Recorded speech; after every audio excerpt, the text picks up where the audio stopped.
Hoje a gente fala sobre a ressurreição, e se for na maioria das igrejas, você vai estar ouvindo falar sobre a ressurreição de Cristo. Mas eu gostaria de falar um pouquinho, a gente já falou aqui na ceia, eu gostaria de falar um pouquinho sobre o que aconteceu com ele na última semana dele.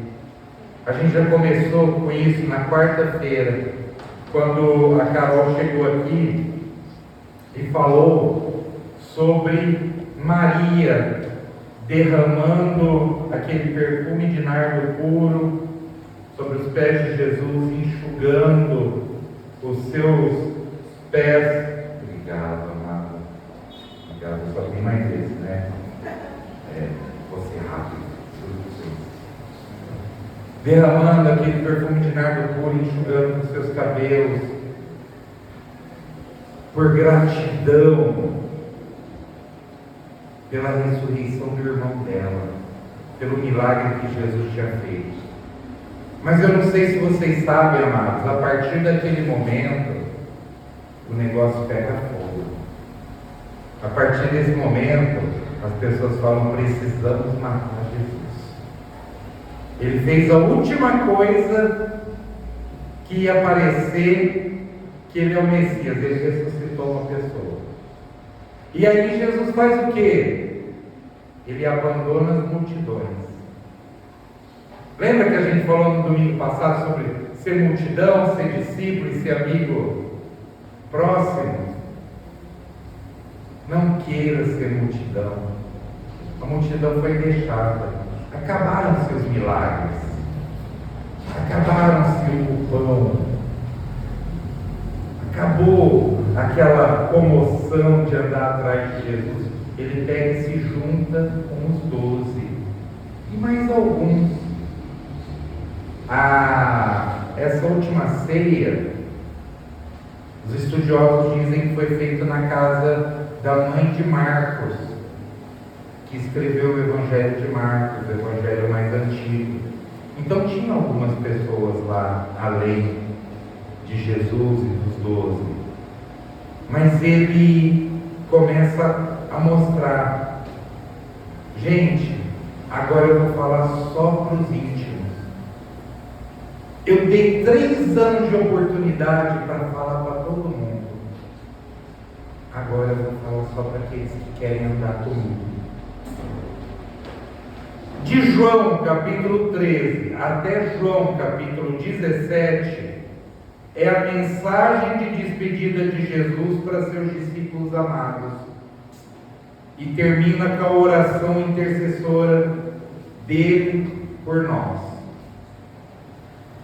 Então, a gente acompanhando os fatos, e lógico, eu não vou ler do capítulo 13 ao 17 de João, a gente está olhando a noite em que Jesus foi traído. É interessante, né? A gente acha que você passou um tempão. Não. 5 capítulos, a noite em que Jesus foi traído. Aquele jantar, aquele momento. Ele se recolhe com os 12 no cenáculo, na casa da mãe de Marcos, para comer a Páscoa, para instituir a ceia, o seu memorial, para que se lembrem dele, para revelar para os seus discípulos o amor incomparável e para preparar eles, porque a separação estava próxima. O amor de Jesus, amados, ele é mais poderoso que a própria morte, pois por amor a nós, ele deu a sua vida e ressuscitou. Jesus deixou 3 coisas importantes que são destacadas nesse texto. Primeiro, ele sabia que a hora dele havia chegado.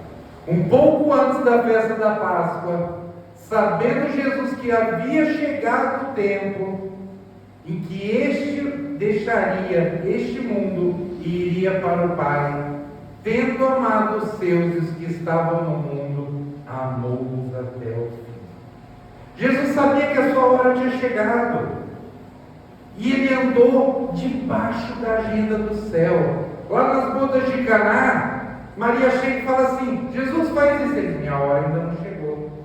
Tentaram derrubar ele do penhasco, eu falo assim, ele foge e fala assim, porque a hora dele não chegou ainda. Ele estava na agenda do céu, ele sabia, ele não foi pego de surpresa, amados. Ele cumpriu cabalmente a agenda que foi traçada pelo Pai. E ele sabia que ele já estava à sombra da cruz. Jerusalém já estava com as ruas apinhadas de gente para celebrar a Páscoa. Cada família já se preparava para sacrificar um cordeiro para celebrar a Páscoa. E foram duas razões que levaram Jesus para escolher essa data. Primeiro, porque Jesus amou os seus discípulos até o fim, mesmo sabendo que os seus discípulos o abandonariam vergonhosamente, covardemente, em muito pouco tempo. Iriam deixar Jesus nas mãos dos pecadores, mesmo sabendo que Judas o trairia, mesmo sabendo que Pedro negaria, e mesmo sabendo que os outros todos iam se dispersar e iam correr. Jesus amou os seus discípulos até o fim. Jesus amou os seus discípulos a ponto de deixar a sua glória, a ponto de entrar no mundo, a ponto de fazer-se carne, de tornar-se pobre, de ser perseguido, de ser odiado, de ser zombado, de ser cuspido, de ser pregado numa cruz, de ser carregado sobre seu corpo no madeiro, os nossos pecados, e de morrer por nós numa cruz. Esse amor é imenso, esse amor é eterno, esse amor é infinito. Esse amor excede todo entendimento, amados. Nenhum de nós aqui faria isso. Nenhum. O pastor é espiritual, mas não faria de jeito nenhum. Talvez fizesse por um filho, pela minha esposa, pela minha igreja, mas por todo mundo lá na rua.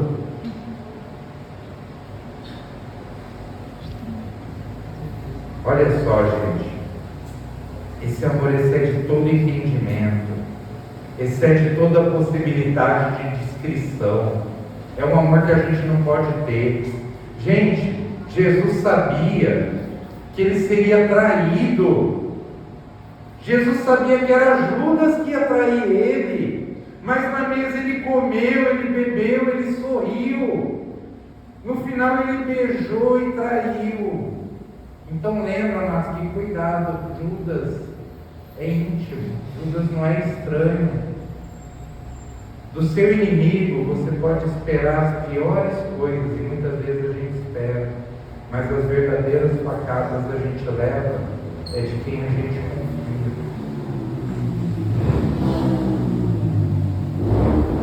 Estava sendo servido o jantar, e o diabo já havia induzido Judas Iscariotes, filho de Simão, a trair Jesus.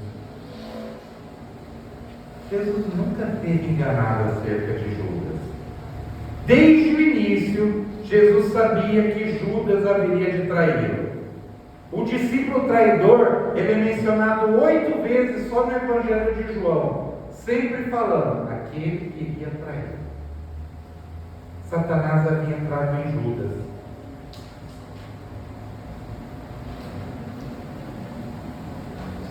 E lhe dera a inspiração necessária para iniciar o processo que terminaria na prisão e na crucificação de Cristo. Quem acompanhou os nossos devocionais durante a semana viu que na terça-feira ele foi lá falar com os sacerdotes. Na terça-feira.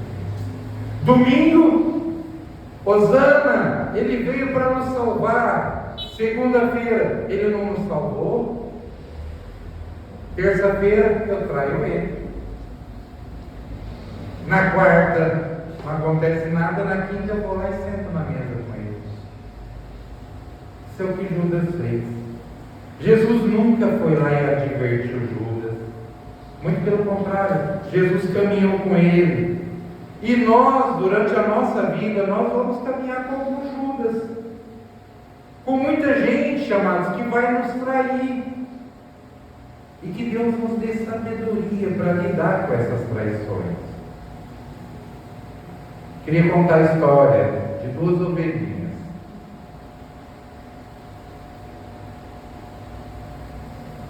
Eu sou do interior. Eu falo isso toda mensagem. Você sabe o que é uma pinguela? Aí não sabe. Pinguela. Uma palafita, vocês sabem o que é, né? É isso mesmo. Muito bem. Aí, só muda o nome, é a mesma coisa. É um negócio para atravessar um rio, uma madeirinha. E só atravessa um por vez. Um tronco numa ponte. E aí se encontra 2 ovelhinhas. Mas não dá para as 2 passar ao mesmo tempo. É igual quando vai passar nesse corredor aqui. Vai passar eu e o Trindade, não dá para passar. Vai passar eu e o Marcos, não dá para passar. A gente um espera o outro passar, porque não dá. Né? Ovelha não dá ré. O irmão João falou ontem que porco não olha para cima, né? Porco não olha para cima e ovelha não dá ré, amados. São coisas assim que a gente só aprende no sítio. Mas elas sabiam que se elas continuassem andando à frente, elas iriam cair. Uma delas iria cair. Então o que uma daquelas ovelhas fez? Se deitou e deixou a outra passar por cima dela. Às vezes, amados, você vai ter que servir de tapete para alguém, para que não haja morte dos 2. Ah, pastor, mas aqui tem homem. Muitas vezes a gente vê que o verdadeiro homem é aquele que fica calado. É aquele que aguenta o sapo, né? Engole o sapo. Não fala. Eu já teve outras épocas aí que eu achava que ser homem era outra coisa. Hoje eu sei que ser homem é seguir o que Deus fala para eu seguir. O mais humilde, amados, é o que deita. O mais humilde não é o que deixa que faça por si. Está sendo olhado para o Senhor é aquele que está deitado, é o servo. E Jesus sabe que todo servo sabe de onde veio, sabe o que precisa fazer e sabe para onde vai. Jesus sabia que o Pai havia colocado todas as coisas debaixo do seu poder e que viera de Deus e que estavam voltando para Deus. Jesus sabia disso. Ele precisava baixar. Ele mesmo falou para Pedro: Pedro, você está me defendendo com uma espada? Eu chamo 12 legiões, 6 legiões, não lembro nem quantas legiões já, mas um monte, para me defender. Jesus não era uma vítima indefesa, ele não era um mártir, ele era o Redentor cumprindo o projeto do Pai. Então, amados, entendo que no reino de Deus liderar é servir. No reino de Deus liderar é servir. O que Jesus fez? Jesus lavou os pés dos seus discípulos com humildade sincera. Assim levantou-se da mesa, tirou sua capa, colocou uma toalha em volta da cintura. Depois disso, derramou água numa bacia e começou a lavar os pés dos seus discípulos, enxugando-os com as toalhas que estavam na sua cintura. Então era costume antes, amados, não usava sapato, né? Usava sandália. As pessoas que iam se assentar à mesa lavavam a mão, vinha um empregado, o mais ralézinho, e lavava o pé. da pessoa. E os discípulos tinham vindo lá de Betânia, lembra? Tinham vindo da casa de Lázaro, 11 quilômetros de distância, na terra.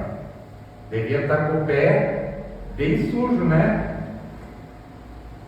Os pés deles estavam cobertos de poeira. E eles não podiam assentar-se à mesa antes de lavar os pés. E Jesus estava lá no cenáculo com eles. Todo mundo junto. Mas tinha servo ali? Não tinha. Estava bacia, estava toalha, estava água. E Jesus esperou que eles tomassem a iniciativa de fazer o quê? Vamos lavar os pés uns dos outros. Mas eles eram orgulhosos demais para fazer um serviço que é de escravo. E ninguém tomou a iniciativa. Aliás, os discípulos, no coração deles, eles queriam saber o contrário. Quem era o maior? O vaso de água, a bacia, estava tudo lá. E aquilo lá estava sendo uma acusação contra o coração daqueles homens. Só que mesmo assim ninguém se mexia. Sabe quando você vê aquele saco de lixo, aquele copinho no chão, e você olha e finge que não vê?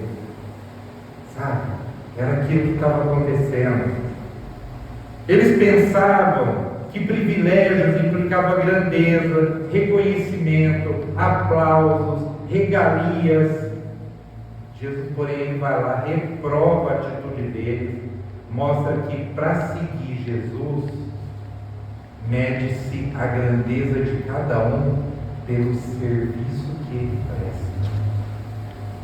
Não é pela honra que é dada a ele, é pelo serviço que ele presta.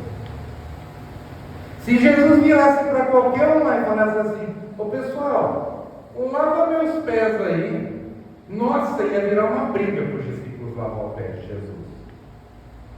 Mas a ideia de lavar o pé dos outros, aí já é mais difícil. Era para os servos inferiores. E foi no meio de tais homens que se sentiam muito importantes, entre eles Judas, o traidor. Jesus vai lá e se levanta, mesmo sabendo que era filho de Deus, que tinha vindo do céu e que estava voltando para o céu. Ele pega a toalha, deita água em uma bacia e começa a lavar os pés dos discípulos e enxugá-los com a toalha, um por um. Jesus repreende o orgulho dos discípulos com a sua humildade. Jesus mostra que no reino de Deus o maior é servo. Jesus mostra que no reino de Deus o maior é aquele que serve. A grandeza do reino de Deus não é medida por quantas pessoas estão a seu serviço, mas está sendo medida por quantas pessoas você está servindo. E Jesus, sendo o Rei dos Reis, Senhor dos Senhores, ele para lavar os pés dos seus discípulos. Como a gente precisa dessa lição nos dias de hoje, não é mesmo? Temos hoje muitas pessoas importantes na igreja, mas poucos servos. Muita gente aqui no pedestal, né? Tem pastor, eu brinco, tem pastor que parece um mafioso, né? Que não serve, não. Tudo preto, sapato bonito, roupa de marca. Nada contra, pode me dar um terno bonito, tá? Que eu agradeço. Mas se não der também não tem problema. Mas quantas pessoas estão servindo? Poucas estão com a bacia e com a toalha na mão. Poucas estão lá olhando se o banheiro está sujo, se tem água. Muita gente querendo ser servida, mas poucas prontas a servir. E a humildade de Jesus vai repreender o nosso orgulho. A humildade e o amor, elas são virtudes que as pessoas do mundo, elas podem entender em vocês, quando elas não compreendem a Bíblia. Elas podem olhar e falar assim: eu não entendo nada de Bíblia, mas eu entendo que aquela pessoa foi para a igreja e mudou completamente. Aquela pessoa, ela se tornou humilde, ela se tornou amorosa, ela tem feito as coisas pelos outros. O cristão mais pobre, o cristão mais fraco, o cristão mais ignorante, pode todos os dias encontrar uma ocasião para praticar o amor, para praticar a humildade. E aí a gente vai lá e olha para Pedro. Pedro olha para aquilo e fica assim perplexo, fala assim: meu Deus do céu, Jesus lavando o nosso pé. Porque ele não entende a atitude de Jesus. Chegou Simão Pedro e disse: Senhor, o Senhor vai lavar os meus pés de jeito nenhum. Aí chegou a humildade de Pedro, né? Não, Jesus, o Senhor não, lava meus pés não. Pedro revela nesse texto mais uma vez porque ele é contraditório, né? No momento ele proíbe Jesus de lavar os pés, no outro ele fala assim: não, então lava a minha cabeça, me lava inteiro, Senhor. Pedro não entende o que Jesus está fazendo. Ele vê, mas ele não compreende. O seu coração estava certo, mas a cabeça dele estava errada. Pedro tem muito mais amor do que conhecimento, muito mais sentimento do que discernimento espiritual. Pedro já havia demonstrado que ele era essa pessoa, né? Meio barro, meio tijolo. Ele confessa a Jesus e depois repreende Jesus. Ele agora chama Jesus de Senhor e ao mesmo tempo proíbe de lavar o pé dele. Ele promete ir com Jesus até a morte e depois corre. Vamos ver a incompreensão de Pedro. Jesus respondeu: você não compreende agora o que estou lhe fazendo, mas mais tarde um dia, porém, me entenderá. Mais tarde, porém, entenderá. Será que um dia a gente vai entender, meus irmãos? Será que um dia a gente vai entender que a gente tem parte com Jesus quando a gente está servindo? Pedro falou assim: eu nunca vou, você nunca vai lavar meus pés. Aí Jesus falou assim: ó, se você não lavar meus pés, você não tem parte comigo não. Pedro ele não estava nesse momento alcançando o significado espiritual do gesto de Jesus. Ele via apenas o ato físico. Jesus, o Senhor não é meu escravo não, eu sou escravo do Senhor. E isso era incompatível com a grandeza do Mestre. Pedro precisava entender o que era ser lavado por Jesus. E nós precisamos entender o que é ser lavado por Jesus Cristo. Ele não está falando de uma lavagem física, mas uma lavagem espiritual. A gente precisa ser lavado espiritualmente. O significado dessa passagem, ela é muito simples, só que ela é muito profundo. Pedro, a menos que por minha obra completa de humilhação, que a gente viu aqui na ceia, a obra de Cristo na cruz, essa lavagem dos teus pés é apenas uma parte. Se você não se lavar completamente com a minha obra, não adianta você lavar os pés, você vai continuar sujo. Mas se você for lavado pelo meu sangue, você pode dia após dia ir lavando os seus pés. Você pode dia após dia ir melhorando, dia após dia olhando o que a palavra fala e mudando a tua vida. O reverenciado e exaltado Messias assume a função de servo desprezado para o bem dos outros. Só que Judas não estava ali. Ou seja, ele não tinha sido transformado. Ele não tinha sido convertido. Quem já se banhou não precisa lavar senão os pés. Respondeu Simão Pedro: então, Senhor, não apenas meus pés, mas também as minhas mãos e a minha cabeça. Respondeu Jesus: quem já se lavou precisa apenas lavar os pés. Todo o seu corpo está limpo. Vocês estão limpos, mas nem todos. pois ele sabia quem iria traí-lo, e por isso disse que nem todos estavam. Não adianta andar com Jesus e não ter conversão, meus amados. Não adianta. Pedro, então, ele pula de um extremo para o outro. E essa era a característica da sua personalidade. E às vezes a gente é assim, um dia a gente está na igreja, outro dia o irmão não falou oi para a gente já fica 6 meses sem vir. A gente é assim. A gente é essa bomba relógio. Não é? Mas como Pedro começa a gangorra, que oscila de um lado para o outro, Pedro não quer que apenas os seus pés sejam lavados, mas ele pede um banho completo. Jesus responde que não é necessário. Quem já se banhou não precisa lavar senão os pés. Quando o pecador ele confia em Jesus, ele é banhado completamente dos seus pecados. Contudo, como nós crentes ainda andamos nesse mundo, a gente ainda é contaminado. E a gente ainda precisa ser purificado. A gente não precisa de uma nova justificação, mas nós precisamos de constante purificação. Eu voltando hoje da EBD, eu falei com o João Pedro, João Pedro, eu sem Jesus, meu filho, não dá 2 meses, eu sou a pior pessoa do mundo. Eu preciso de Jesus na minha vida. E é assim que a gente precisa pensar, amado. A gente não é autossuficiente, não. As Escrituras dizem que se nós confessarmos os nossos pecados, Ele é fiel e justo para nos perdoar os pecados e nos purificar de toda injustiça. Então, quando nós andamos na luz, a gente tem comunhão com Cristo. Quando nós somos purificados, a gente anda em intimidade com Cristo. E nessa mesma linha de pensamento, Pedro precisava entender que os salvos necessitam de contínua purificação. Irmão, irmã, não pare.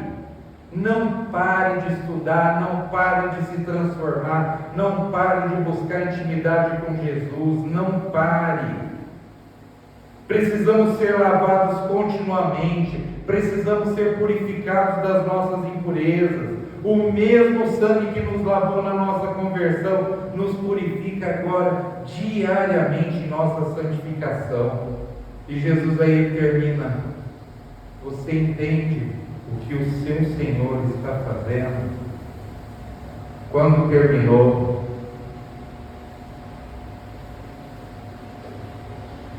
imagina lavar o pé de 12, é sujo. Quando terminou de lavar os pés, Jesus tornou a vestir sua capa e voltou ao seu lugar. Então lhes perguntou: vocês entendem o que eu fiz?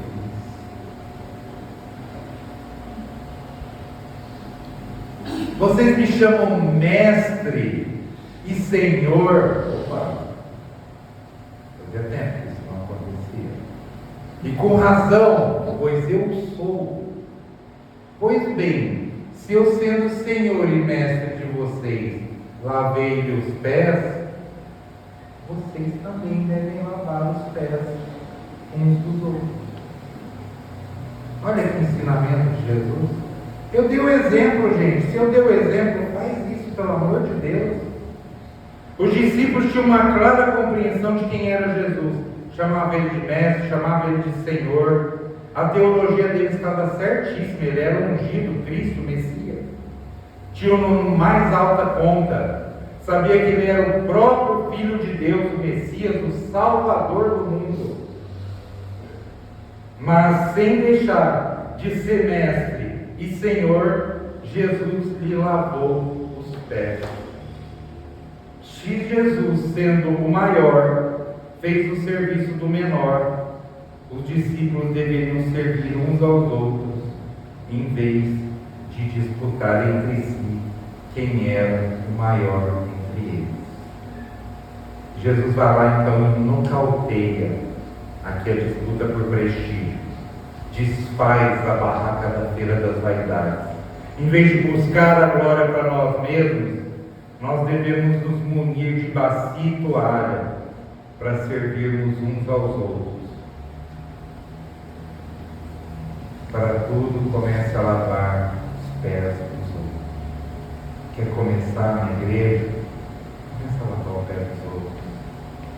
Eu lhes dei exemplo para que vocês façam o que eu lhes fiz. Digo-lhes verdadeiramente que nenhum escravo é maior que o seu senhor, como também nenhum mensageiro é maior que aquele que o enviou. Jesus não ensinou com palavras, ensinou com exemplo. Amados, nem crente lê a Bíblia.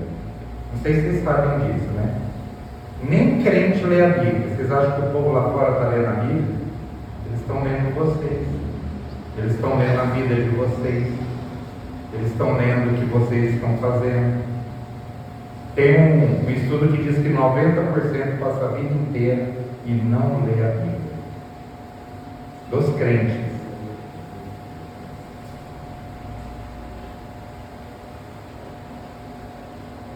Estão vendo quem vocês são, amados. O exemplo não é apenas uma forma de ensinar, estou acabando, amados, mas sobretudo uma forma eficaz de mostrar quem é Jesus. Se o servo não é maior do que o seu senhor, e se o senhor serve, então os servos não têm desculpa para não servirem uns aos outros. E a felicidade não está apenas em saber, mas sobretudo no praticar o que se sabe.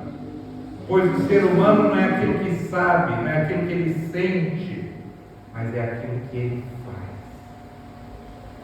É importante manter essas lições na ordem correta: humildade, santidade, felicidade. Muitas vezes a gente entra na igreja procurando felicidade, sem santidade e muito menos sem humildade. Não vai encontrar nada. Não vai encontrar. Talvez em algum lugar fale que você vai encontrar, mas lá também não encontra não. Agora que vocês sabem dessas coisas, felizes serão se elas praticarem. Quem é feliz? Ser feliz, segundo o mundo, é estar acima dos outros, é ser servido por todos. Mas ser feliz no reino de Deus é rebaixar-se para servir os mais fracos. A grandeza do reino de Deus não é medida por quantas pessoas te servem, mas quantas pessoas nós servimos. O mundo pensa que a felicidade é resultado de outros nos servirem, mas a real felicidade é servirmos aos outros em nome de Jesus. Se quiser já ficar fazendo um violãozinho, tá? Já pode fazer. O mundo pergunta: quantas pessoas servem você? Mas Jesus pergunta: quantas pessoas você está servindo? No reino de Deus, o maior é servo de todos. O crente não deve se envergonhar de fazer nenhuma coisa que Jesus tenha feito. Jesus deixou sua glória, o céu, os anjos, o trono, veio ao mundo para servir os pecadores como eu e como você. E na vida cristã não existe espaço para vaidade, não existe espaço para orgulho.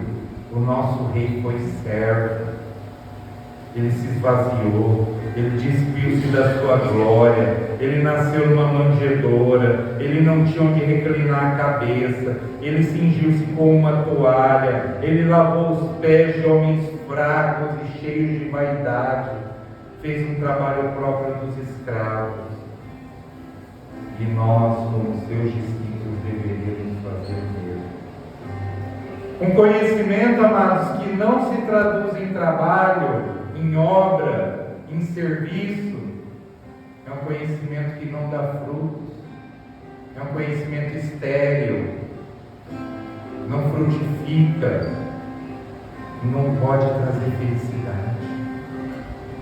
Não basta conhecer a verdade se nós não fomos transformados por ela.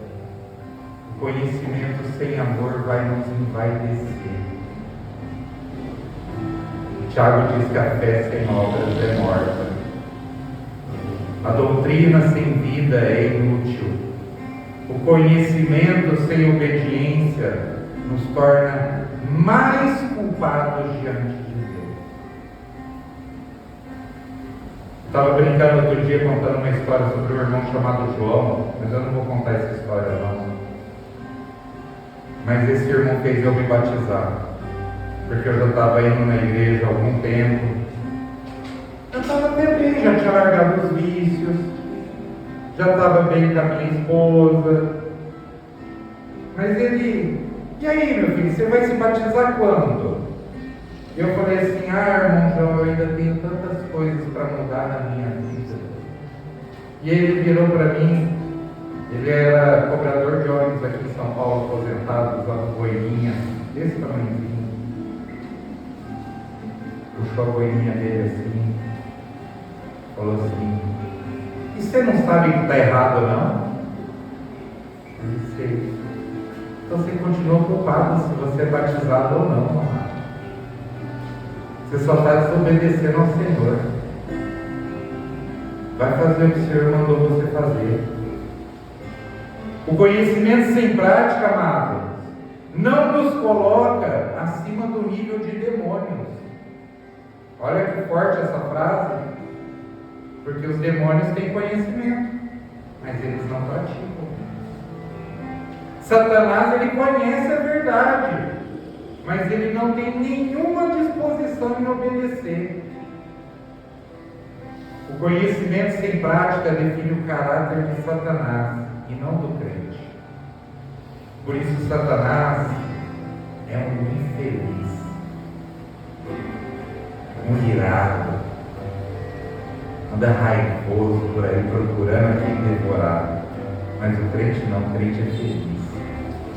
O crente tem a salvação do Senhor Jesus Cristo. O crente feliz não é aquele que apenas conhece, é aquele que pratica aquilo que ele conhece.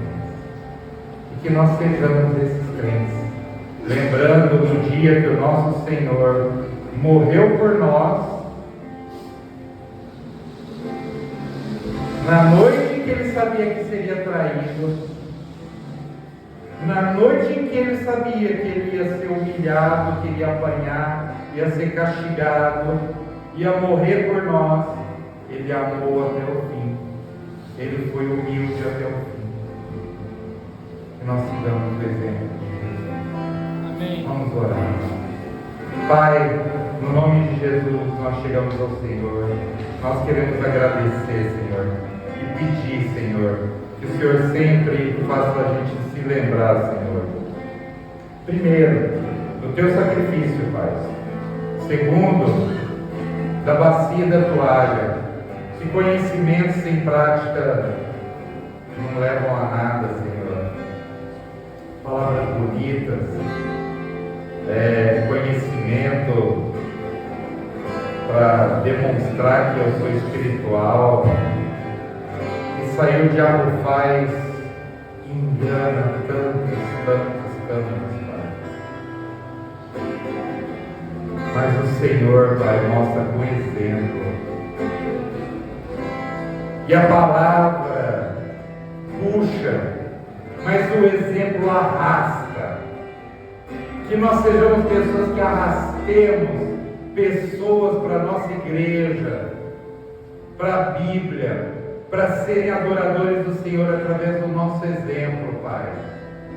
Não porque nós somos perfeitos, não porque a gente não erra, mas porque a gente está aos pés da cruz, Senhor.